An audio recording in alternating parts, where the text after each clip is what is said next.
السلام علیکم۔ آج کی ویڈیو جنتی عورت کا پہلا پارٹ ہے۔ اس ویڈیو کو مکمل دیکھنے اور اس پر عمل کرنے سے ہر گھر جنت کا نمونہ بن سکتا ہے۔ خالق کائنات نے انسانی دنیا میں عورتوں کو جو مقام مرتبہ بخشا ہے اور جن خوبیوں اور گو کو صفات سے نوازا ہے، اور اس دنیا میں انسانی خوشگوار زندگی اور پرسکون حیات کے لیے عورت کو جو اساس و بنیاد کا درجہ حاصل ہے، وہ اہل بصیرت و اصحاب معرفت پر مخفی نہیں۔ دور حاضر میں اس اساس اور بنیاد کو مغربی تمدن اور نئی تہذیب نے پاش کر دیا ہے، اور گھریلو معاشرتی نظام جو بگڑا ہے اور گھریلو پرسکون ماحول جو فاسد ہوا ہے، اس میں اس نئی تمدن کو عظیم دخل ہے۔ عورتوں کو گھر کے بعافیت پرسکون ماحول سے نکال کر اجانب اور غیروں سے ملا کر آفس اور دفتر میں بٹھا کر بچوں کی تربیت اور شوہر کے حقوق کو پامال کیا ہے۔ مساوات کا سبز باغ دکھا کر صنف نازک پر ظلم ڈھایا ہے۔ شریعت سے ہٹا کر نئی تعلیم دلا کر یورپین تہذیب سے متاثر کرا کر اس کے امن و سکون، عافیت و عفت کی زندگی کو خاک میں ملا ڈالا ہے۔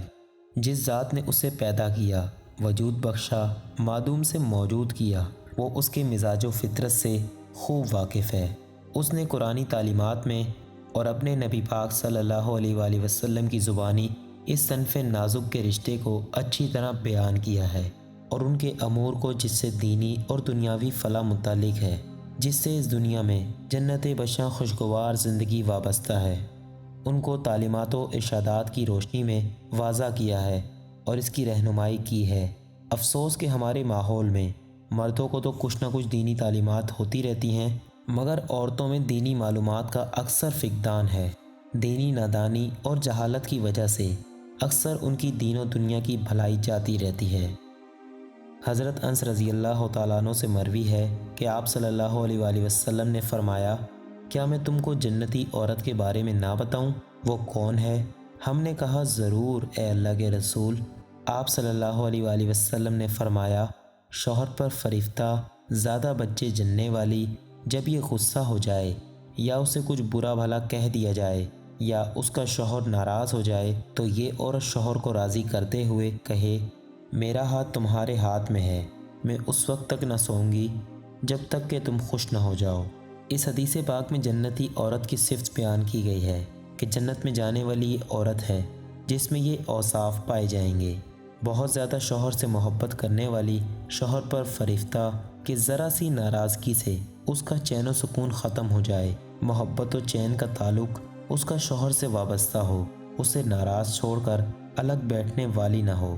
فریفتہ اور محبت کا یہ فائدہ ہوگا کہ دوسرے کی جانب اس کا خیال اور دھیان نہ جائے گا، اور اس محبت کی وجہ سے شوہر کی جانب سے کوئی تکلیف دہ امور ہو تو اسے برداشت کر لے گی۔ محبت کی وجہ سے کڑوی بات بھی میٹھی ہو جاتی ہے۔ محبوب کی طرف سے پہنچنے والی تکلیف محبت کی وجہ سے محسوس نہیں ہوتی، جس سے گھر کا نظام بحسن وجود چلتا ہے اور ہر ایک کو گھریلو سکون میسر ہوتا ہے، جس کا آج فقدان ہے کہ معمولی بات بھی آپس میں محبت نہ ہونے کی وجہ سے دل میں چبھ جاتی ہے۔ عورت جب عشق فریفتگی کا برتاؤ کرے گی تو سخت مزاج مرد بھی متاثر ہو کر دل میں اسے جگہ دے دے گا، اور وہ بھی محبت کی بنیاد پر نامناسب امور کو برداشت کرتا رہے گا، اور ڈانٹ ڈپٹ کے بجائے محبت کی بنیاد پر صرف نظر کرتا رہے گا، اور گھریلو نظام اچھی طرح چلتا رہے گا۔ زیادہ بچے جننے والی عورت قابل تعریف اور اللہ اور رسول کے نزدیک بہت پسندیدہ ہے۔ اسی لیے سرکار دو عالم صلی اللہ علیہ وآلہ وسلم نے تاکید فرمائی ہے کہ زیادہ بچے جننے والی عورت سے شادی کرو۔ شادی کا اہم ترین مقصد سلسلہ نسل باقی رکھنا ہے اور امت کے افراد کا زیادہ سے زیادہ ہونا ہے۔ اس سے معلوم ہوا کہ جو بچے چاہتے نہیں یا کم سے کم چاہتے ہیں تاکہ عیش و آرام ملے اور پرورش کی مشقت سے بچے رہیں، یہ خدا اور رسول کے نزدیک ناپسندیدہ ہے۔ ہاں، مرض اور بیماری کے پیش نظر ہو تو دوسری بات ہے۔ عموماً اہل یورپ کا مزاج ہے کہ وہ بچے بالکل نہیں چاہتے یا ایک دو سے زیادہ نہیں چاہتے تاکہ ان کے عیش و آرام میں خلل نہ ہو، سیر و سیاحت میں آزاد ہیں، اللہ کی پناہ۔ اولاد اور اس کی کثرت بڑی نعمت اور ثواب کی بات ہے۔ آپ صلی اللہ علیہ وآلہ وسلم نے فرمایا، زیادہ بچے جننے والی عورتوں سے شادی کرو، میں تمہاری کثرت پر قیامت کے دن فخر کروں گا۔ امت کی کثرت آپ کے لیے قیامت میں فخر کی بات ہے۔ رہی یہ بات بچوں کی کثرت غربت کا سبب ہے، سو یہ غلط ہے۔ بچے اچھے ہوں گے، ان کی تعلیم و تربیت اچھی ہوگی، لائق اور سنجیدہ ہوں گے تو یہ خوشحالی اور مالداری کا باعث بنیں گے۔ پریشانی اور مصیبت تو غلط تعلیم اور تربیت کے ہونے کی وجہ سے ہوتی ہے۔ خیال رہے کہ یہ بچے اور اولاد و والدین کے حق میں دین و دنیا کی بھلائی کا باعث اور صدقہ جاریہ ہوتے ہیں، اور ہر اعتبار سے خیر کا باعث ہیں کہ حمل اور دودھ پلانے کا بڑا ثواب ہے۔ چنانچہ حدیث پاک میں ہے، آپ صلی اللہ علیہ وآلہ وسلم نے عورتوں سے فرمایا کہ تم اس بات پر راضی نہیں کہ جب تم میں سے کوئی اپنے شوہر سے حاملہ ہوتی ہے اور شوہر اس سے راضی ہو تو اس کو ایسا ثواب ملتا ہے جیسا کہ اللہ کے راستے میں روزہ رکھنے والے اور شب بیدار کو ثواب ملتا ہے، اور جب اس کو درد ذہ ہوتا ہے تو اس کے لیے جنت میں جو آنکھوں کی ٹھنڈک کا سامان ہوتا ہے اسے آسمان و زمین کے فرشتے بھی نہیں جانتے، اور پیدائش کے بعد جب بچہ ایک گھونٹ بھی دودھ پیتا ہے اس پر ماں کو ایک نیکی ملتی ہے۔ اگر بچے کے سبب سے رات میں جاگنا پڑے تو راہ خدا میں 70 غلاموں کے آزاد کرنے کا ثواب ملتا ہے۔ ایک روایت میں ہے کہ آپ صلی اللہ علیہ وآلہ وسلم نے فرمایا، عورت حمل سے لے کر بچہ جننے اور دودھ چھڑانے تک ایسی ہے جیسے اسلام کی راہ میں سرحد کی حفاظت کرنے والا۔ اگر اسی درمیان انتقال ہو جائے تو شہید کے برابر ثواب ملتا ہے۔